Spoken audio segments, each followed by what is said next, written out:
नमस्कार दोस्तों, avail times में आप सभी का स्वागत है।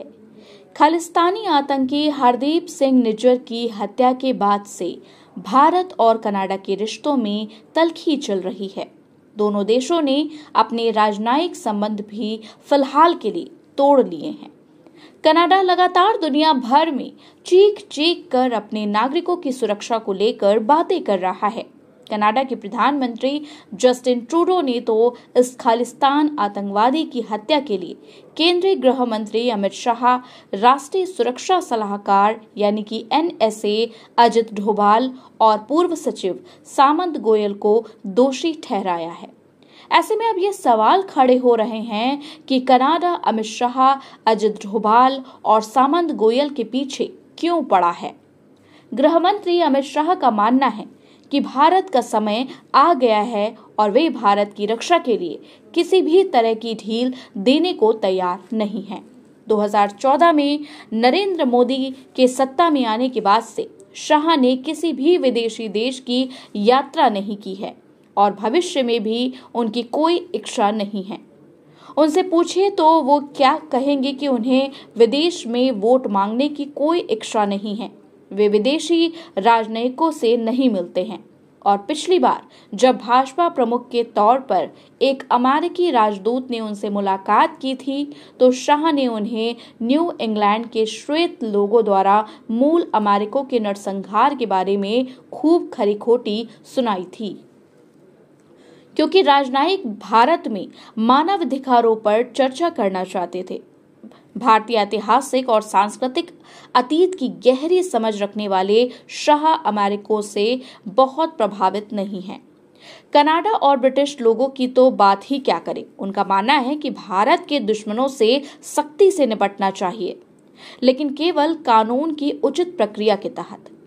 राष्ट्रीय सुरक्षा सलाहकार अजित डोभाल भी शाह की तरह ही हैं और उन्होंने खुफिया ब्यूरो में अपने दिनों से लेकर अब PM मोदी के प्रमुख सुरक्षा सलाहकार के रूप में कश्मीरी और खालिस्तानी अलगाववादियों के मौन समर्थन पर अमेरिका, ब्रिटेन और कनाडा के वार्ताकारों से दो टूक बात की है। ट्रूडो द्वारा कनाडा की संसद में बोलने और भारत को दोषी ठहराए जाने के बाद से ही वे अपने कनाडाई समकक्षों से निज्जर मामले में सबूत मांग रहे हैं। अजित डोभाल धैर्यपूर्वक सुनने वाले, बेबाक जवाब देने वाले जासूस हैं। वे एक रणनीतिक विचार होने के साथ साथ अंतिम विवरण तक एक परिचालक योजनाकार भी हैं।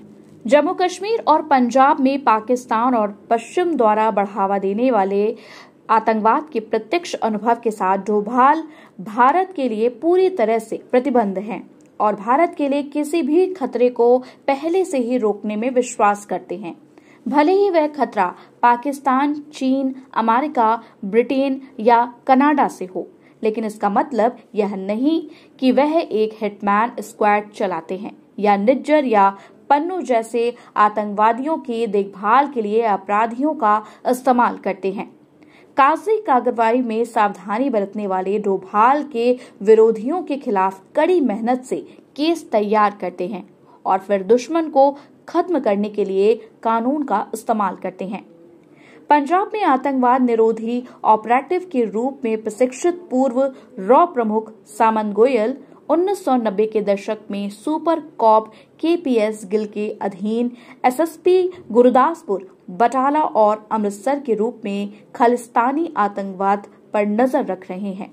भारत की बाहरी खुफिया एजेंसी में गोयल लंदन में तैनात होने के दौरान भी यही कर रहे थे, लेकिन ब्रिटिश खुफिया एजेंसियों के साथ उनका टकराव हुआ, जिन्होंने उन्हें और उनके तरीकों को असुविधाजनक पाया।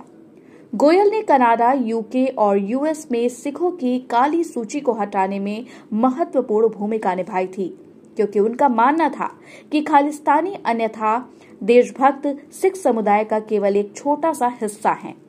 गोयल एक कट्टर राष्ट्रवादी और भारत में सच्चे आस्तिक है।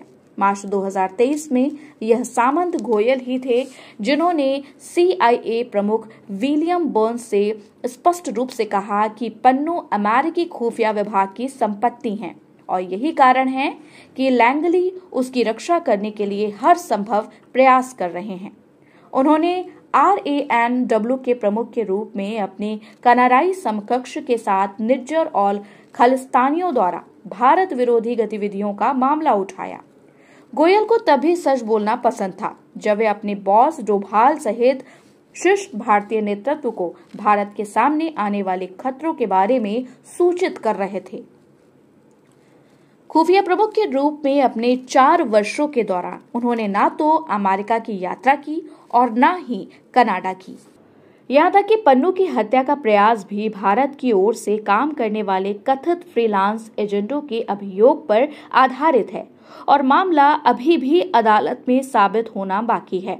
तो भारत के खिलाफ यह पश्चिमी चाल क्या है? जबकि एंग्लो सैक्सन पश्चिम पूरी दुनिया में हथियारों, आर्थिक हथियारों और सशस्त्र ड्रोनों का उपयोग करके पूर्वग्रह के सिद्धांत का प्रयोग कर रहा है। कॉकेशियान इस तथ्य को स्वीकार नहीं कर सकते कि भारतीयों को भी खुद का बचाव करने और आतंकवादी प्रॉक्सी द्वारा निर्दोष लोगों का खून बहने से रोकने का अधिकार है। जब तक अमेरिका 9/11 में इस्लामिक जिहादियों द्वारा हमला नहीं किया गया था, तब तक अमेरिकी विदेश विभाग का मानना था कि स्वतंत्रता सेनानी जम्मू और कश्मीर में पाकिस्तान के राजनीतिक समर्थन के साथ काम कर रहे थे। पश्चिम ने पंजाब में मानवाधिकारों की बिगड़ती स्थिति के नाम पर खालिस्तानियों को भी शरण दी। 1980 से लेकर 2014 तक जम्मू कश्मीर, पंजाब और भारत के अंदरूनी इलाकों में हजारों बेगुनाहों की हत्या के बावजूद भारत के समर्थन में एक शब्द भी नहीं बोला। निज्जर पन्नू मामले से उभरने वाली बड़ी तस्वीर यह है कि पश्चिम भारत के आर्थिक और सैन्य शक्ति के रूप में उभरने से चिंतित हैं। चीन की तरह वह भी चाहेगा कि भारत एक क्षेत्रीय शक्ति बना रहे। ट्रूडो सिर्फ एक एजेंट प्रोवोकेटर हैं।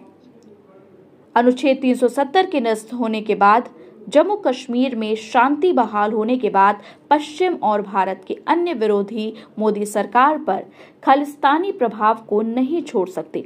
नई दिल्ली में विशाल दूतावासों में सबसे बड़ी मौजूदगी रखने वाले पश्चिमी खुफिया एजेंसियों की अंगुलियों के निशान तथा कथित किसान आंदोलन सोशल मीडिया के माध्यम से सांप्रदायिक भड़काने और मोदी सरकार के खिलाफ विपक्ष को खड़ा करने में देखे जा सकते हैं।